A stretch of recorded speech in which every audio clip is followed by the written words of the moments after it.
ciel et de la terre, puissant de Jacob, Dieu de toute éternité, qui ne connaît ni début ni fin. La Bible déclare que tu n'as ni commencement de vie ni fin de jour. Je t'appelle ce soir dans cette salle. Saisis les quatre coins de cette salle, ô Dieu. Fais-nous du bien, bénis ton peuple, atteins tes buts et à la fin de ce service, récupère toute la gloire. Au nom de Jésus. Amen. Amen. Soyez bénis, que Dieu vous bénisse abondamment. Est-ce que ça vous dérangerait de saluer vos voisins? Vous avez un bon son aujourd'hui.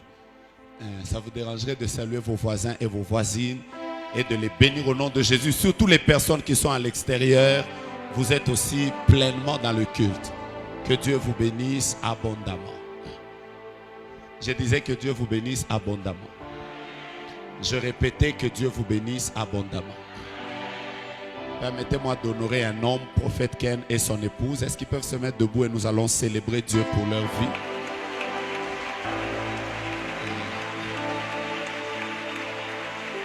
Amen.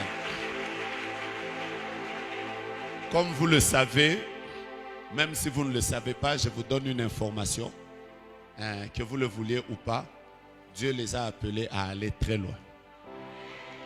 Votre amen n'empêchera pas à Dieu de faire ce qu'il veut faire. Nous prions pour eux, nous les aimons. Que Dieu fasse que Héritage soit une conférence internationale. Les années qui viennent, que des gens prennent les avions pour venir assister à cet oracle. Si tu ne... Ces derniers jours, j'ai l'habitude de dire, si ce que je dis t'énerve, tu sens que ça t'énerve, c'est que tu viens de terminer déjà le premier cycle de la sorcellerie. Tu es en train de faire le stage professionnel. Bientôt là, tu vas voler. Parce que ça t'énerve. Pourquoi? Je reprends. Ils iront très loin. Dans les années qui viennent, des gens de conférences, nous les tiendrons dans des stades. Parce que Dieu les amènera loin. Si tu sens que pendant que je dis acclamons-les, tes mains sont lourdes, toi tu as déjà terminé le troisième cycle. Voilà, mettez-vous. Que Dieu vous bénisse. Amen. Je salue tous les hommes de Dieu qui sont dans la salle. J'ai un bon message que Dieu m'a donné pour vous. Je voudrais que vous me rejoigniez dans les psaumes chapitre 78 pour nous les Belges et 70 pour toutes les personnes qui nous suivent sur les réseaux qui ont besoin de communiquer avec nous. 78. Psaume chapitre 78, nous allons lire du verset 2 jusqu'à là où je vais vous arrêter, jusqu'au verset 7.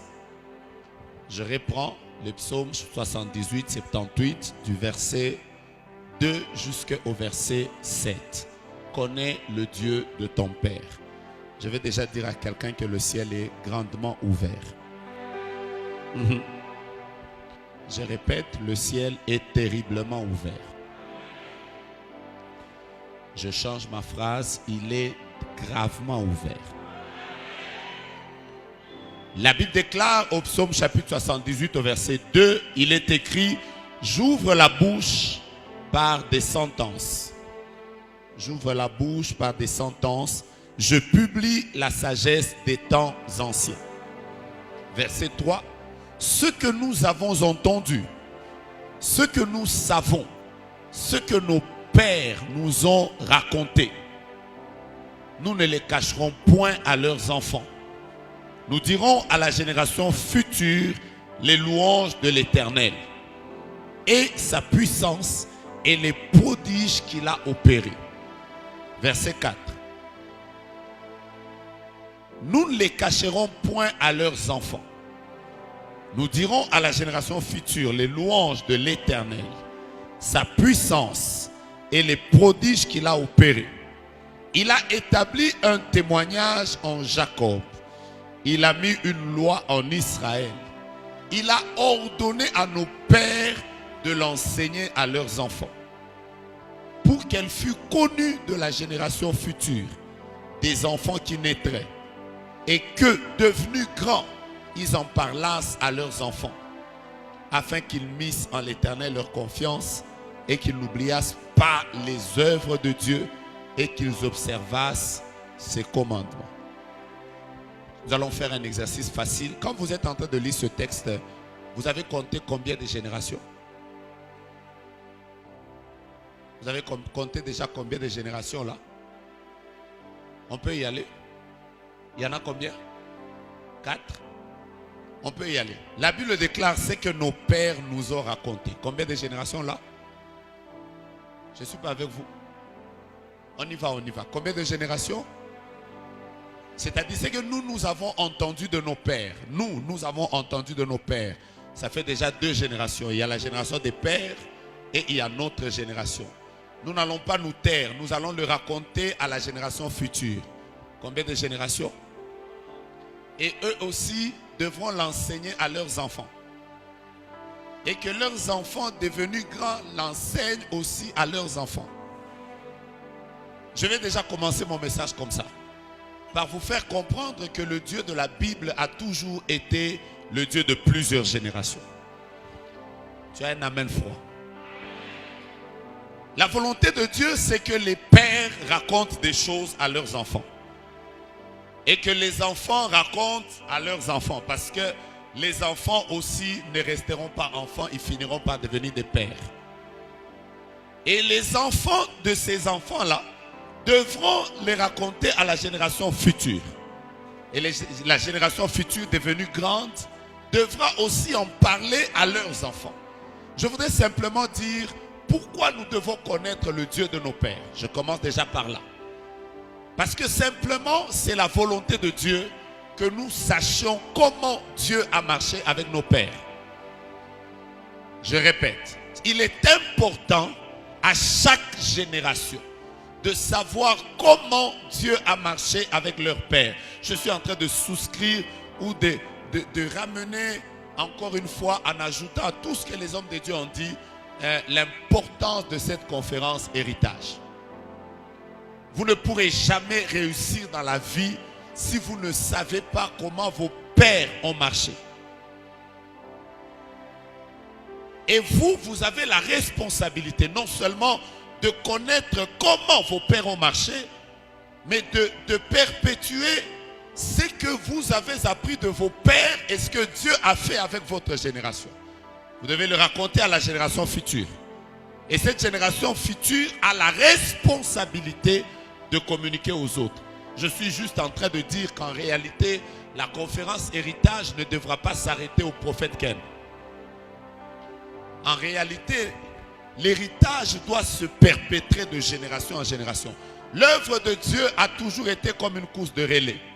Pour toutes les personnes qui ont eu l'opportunité de faire l'athlétisme, ils savent que l'œuvre de Dieu a toujours été comme une course de relais. Donnez-moi 4 personnes, je vais déjà vous dire comment ça se passe. Donnez-moi 4 personnes et un bâton, je vais déjà vous partager l'expérience. J'ai eu la grâce de faire l'athlétisme à l'époque. Toi, tu es là. Et comme c'est toi le barbus, donc c'est toi le père.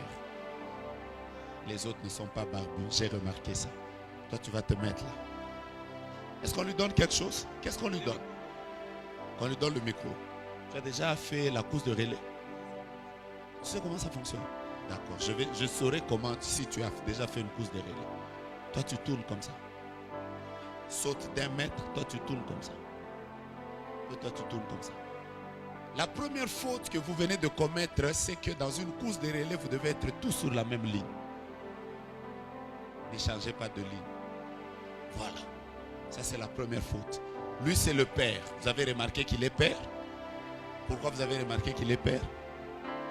Il a la barbe. Et Dieu lui donne ça. Je vais revenir sur ça.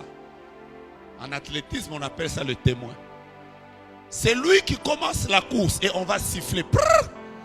Dès qu'on siffle, c'est lui qui commence par courir. En réalité, dans une course de relais, la vitesse que prendra tous les autres dépend d'abord de la manière dont lui aura couru. S'il sort en retard, il handicape toute l'équipe. S'il sort vite, il permettra aux autres, même si au milieu ici, il courait lentement. Dans une course de relais, les personnes les plus importantes, c'est d'abord celui-ci. Parce que c'est lui qui imprime, qui donne l'impulsion à tout le monde. Et celui-là, il est le dernier. C'est lui qu'on va appeler champion. Parce que c'est lui qui va terminer la course. Mais même quand lui sera appelé champion, il est celui qui recevra la couronne. Mais cette couronne n'est pas due au fait que lui a été le plus fort. Ça dépend en réalité de la manière dont toutes ces autres personnes vont courir. Vous n'êtes pas encore avec moi, je vais monter. Voilà, c'est toi qui avances. Non, voilà. Viens, je vais t'expliquer comment ça se passe. Je te donne un cours d'athlétisme. On prend toujours le relais avec la main droite. Ok? Et quand on communique, toi tu dois prendre ça. Quand tu regardes en arrière, tu as bloqué la marche. Tu dois déjà commencer à courir et tu donnes ta main gauche. Tu donnes ça. Et lui va te transmettre comme ça.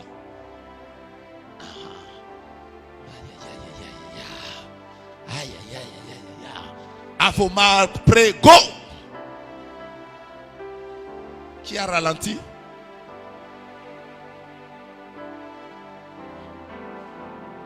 Maintenant, si celui-ci me néglige, ou bien si celui-ci dit, je ne considérerai pas l'autre, parce qu'il n'est pas le plus fort, il a handicapé toute l'équipe.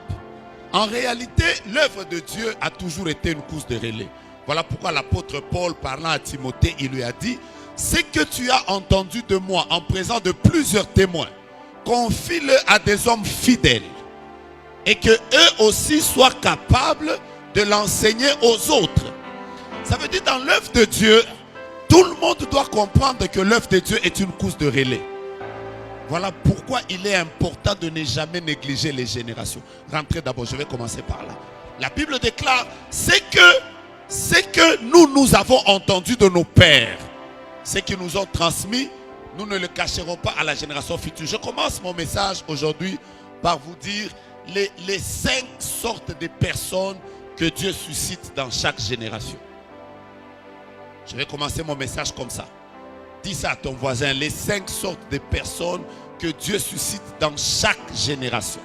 Je vais d'abord commencer par parler calmement, mais l'atmosphère est tellement saturée du prophétique que ça ne ratera pas. Donc je vais descendre comme un prophète. Aide-moi à taper ton voisin, lui dis, prophète n'aime pas les gens lourds, reçois cette parole avec joie.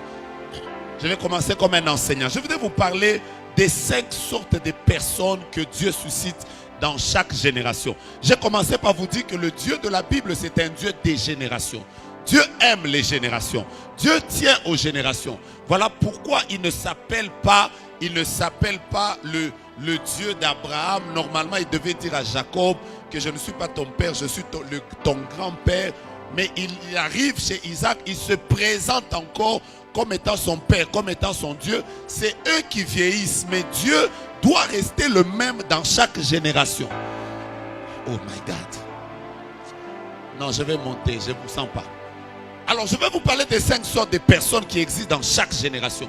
La première sorte de personnes, dans chaque génération, ces genres de personnes existent.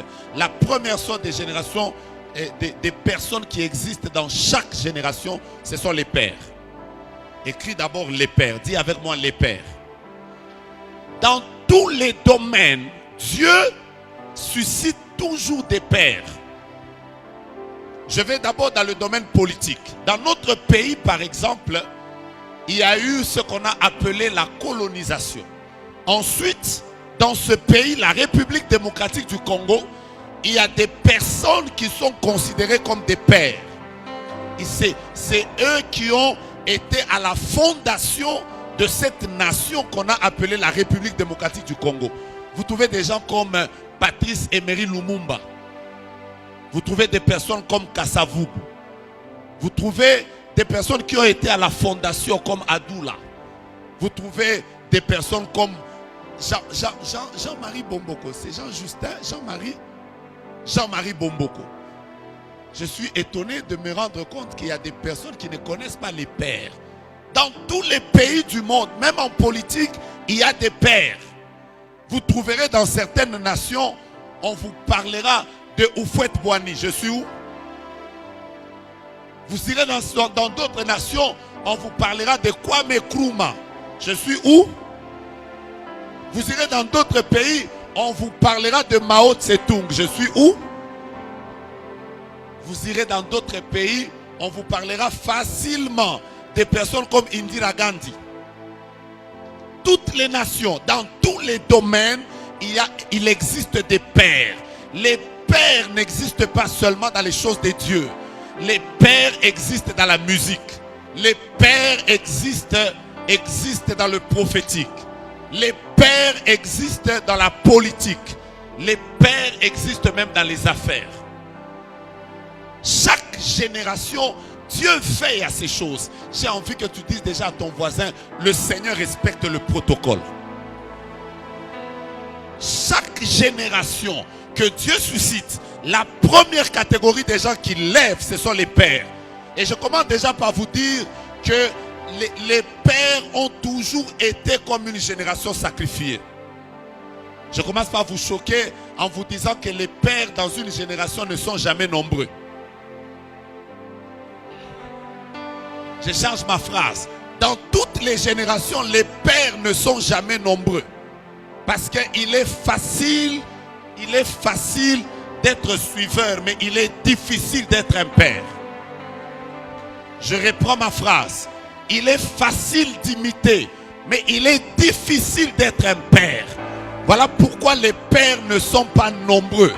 Vous allez trouver il y a quelques années en arrière, alors que nous étions en train de vivre la dictature, il y a eu ce qu'on a appelé dans ce pays les 13 parlementaires qui ont décidé de défier la dictature de Mobutu, parmi lesquels vous trouvez un homme qui a été honoré, Étienne Tshisekedi. Il est parmi les personnes qui sont considérées dans ce pays comme étant les pères de la démocratie. Pourquoi on les appelle comme ça? Je répète encore, les pères ne sont pas nombreux. Pourquoi ils ne sont pas nombreux? Parce qu'il est facile d'être suiveur, il est difficile d'être un père. Les pères, c'est ces personnes qui en réalité, Dieu leur donne de se sacrifier pour les autres. Vous allez vous rendre compte que les pères, quand Dieu te suscite comme un père, il t'impose à faire des sacrifices. Tous les pères ont vécu des vies de sacrifices. Il y en a qui ont fait la prison. Il y en a qui ont vécu dans des abnégations. Il y en a qui n'ont jamais vu la joie parce qu'être un père, c'est une vie de sacrifice. C'est comme ça que vous allez voir, il y a des personnes qui vous diront que dans sa vie, il a eu à faire plusieurs fois des jeûnes, 40 jours, 21 jours. Il a vomi le sang. Vous allez commencer à vous demander pourquoi Dieu lui demandait tout ça. J'ai parlé avec quelqu'un qui m'a dit, mais nous prophétisons facilement. Comment Dieu vous a demandé autant de sacrifices? Parce que être un père demande des sacrifices. Les pères se sacrifient pour que les enfants ne se sacrifient pas. Voilà pourquoi je disais que c'est une malédiction de ne pas faire mieux que son père. Je vais revenir sur ça. Les pères n'ont pas de modèle. Les pères sont des autodidactes. La plupart des pères. Vous savez, aujourd'hui, il y a des personnes qui ont des gens à qui ils peuvent poser des questions. Ils peuvent dire, comment tu avais fait ici? Comment tu avais fait là? Mais la plupart des personnes que Dieu appelle comme pères, ils n'ont pas de repère.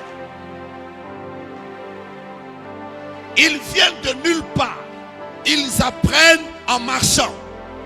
Voilà pourquoi la plupart des pères ont vécu ces trois choses. Les pères tâtonnent beaucoup. Les pères font des erreurs. Et les pères connaissent le retard. Je vais vous dire, vous allez trouver, il y a même des pères qui sont morts sans jamais avoir vu les résultats de leur sacrifice. Il y a même des pères qui ne vivent la joie que quand ils deviennent vieux.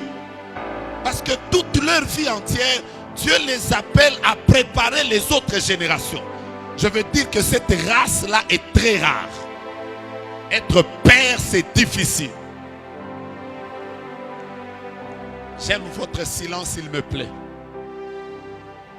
Frère, quand vous voyez les enfants vivre des résultats, sachez qu'il y a eu un père qui s'est sacrifié. J'ai parlé avec un papa. Aujourd'hui, son enfant est devenu, il a des enfants qui sont docteurs au Canada et ailleurs. Il était en train de me raconter comment est-ce que pour étudier, il faisait 14 km chaque jour. Parce que son père n'avait pas de moyens. Il devait quitter son village et aller étudier à un endroit où il y avait des prêtres. Il a fait ça tout le temps, toute sa vie entière. Les études primaires, secondaires, il a fait 14 kilomètres à pied, tous les jours, aller-retour, pour étudier. Et aujourd'hui, ces enfants sont des docteurs dans les grands pays du monde parce que la vie de père est une vie difficile. Dis ça à ton voisin, les pères vivent des sacrifices. Vous savez, par exemple, quand je prends juste le cas du ministère Génération Joël, je ne vois pas des personnes. J'ai vu, moi, pasteur Réussite, faire des jeunes à Colosie à l'époque, dans les débuts des années 80, 90. Nous, on l'a vu vomir le sang. Mais aujourd'hui, il y a des personnes qui ne font pas autant de jeunes comme lui et qui vivent des résultats. Pourquoi à lui, Dieu a imposé ça? Parce qu'il devait mettre au monde une génération. Les pères vivent des sacrifices. Il est possible que nous, après, nous avons connu des facilités. Il est même possible que les enfants construisent des maisons avant les pères. Parce qu'être père, c'est difficile. Je ne suis pas en train de parler de ces petites paternités que les gens ont dans les maisons. Tu as 4 personnes, on commence à t'appeler daddy. Ton daddyisme là n'a jamais fait des sacrifices. Qu'est-ce que tu as fait pour que tu mérites ce daddyisme là? Je ne suis pas en train de parler de ces daddies qui ne grandissent jamais, qui sont kirikoutiques. Et leur daddyisme ressemble à Kirikou. Je ne parle pas de ça. Je suis en train de parler d'une génération de personnes qui comprennent que être père, ça prend beaucoup de temps. On ne devient pas père en ayant 2 ans dans la foi. On ne devient pas père en ayant 3 ans dans la foi. Excusez-moi, le père, je disais que le père, je répète, les pères tâtonnent. Les pères tâtonnent. Ils commettent des erreurs. Je répète encore, ils commettent des erreurs. Et l'une des choses qui fait que les pères commettent des erreurs, c'est parce qu'ils n'ont pas de modèle. Ils apprennent tout sur l'état. Nous pouvons faire des écoles de prophètes et communiquer aux gens ce que nous avons appris pendant le temps. Mais poser la question, à l'époque, il y a quelques temps, comment savoir comment Dieu parle? Nous tous, ces choses, nous les avons appris sur l'état. Mais il y a des personnes qui peuvent les recevoir gratuitement. Et vous savez combien de fois les gens ont fait des erreurs? Il y a eu des moments où les gens ont confondu les apparitions des anges et des démons. Il a fallu que Dieu les prépare. Je répète, être père, c'est difficile. Voilà pourquoi Dieu est contre toute génération des personnes qui n'honorent pas les pères. Je répète, c'est une malédiction que de ne pas honorer les pères. Je répète encore, le Dieu de la Bible honore le protocole. Tu ne peux pas te moquer d'une personne qui t'a préparé le chemin. Les pères sont comme des tracteurs.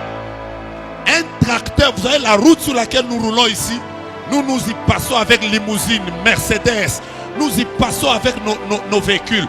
Mais vous connaissez les engins qui ont fait cette route? Ce sont des tracteurs.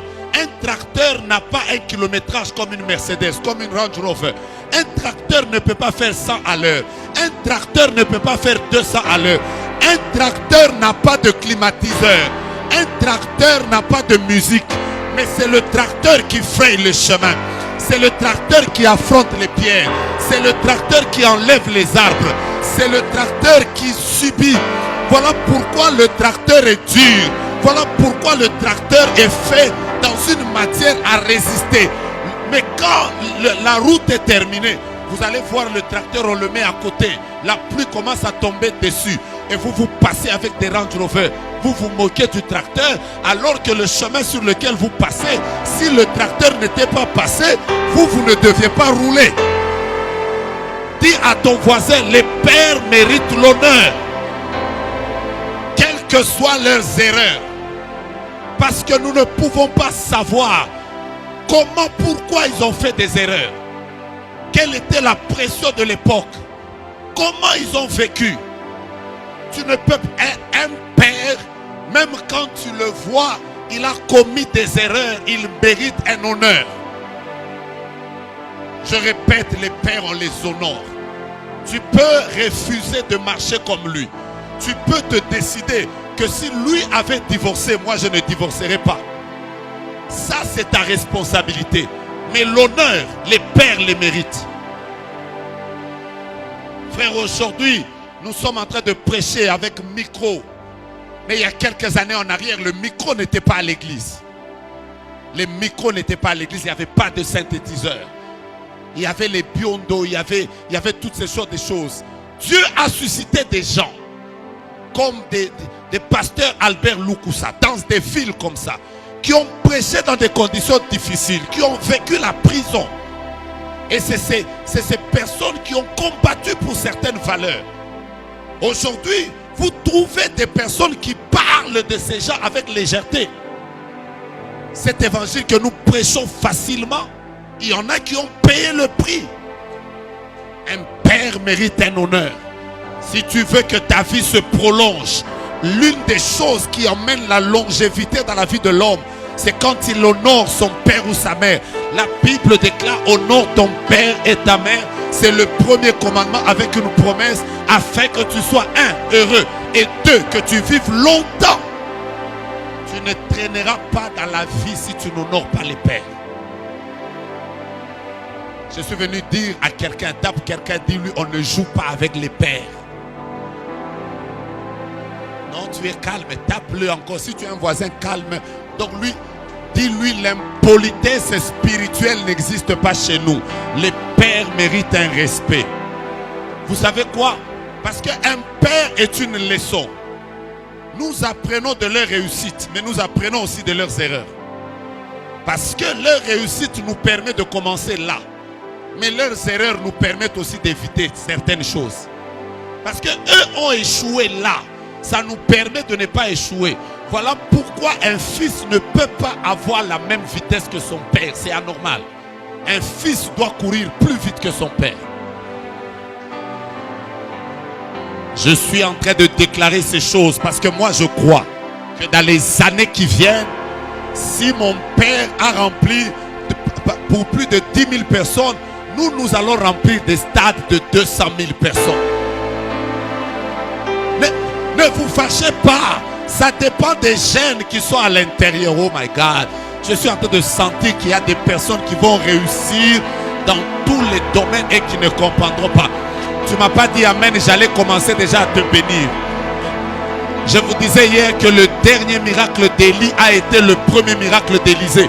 Je suis en train de déclarer encore, comme je le déclarais hier: si ton père a construit une maison, commence par un immeuble. Si ton père n'a jamais été millionnaire, toi deviens millionnaire.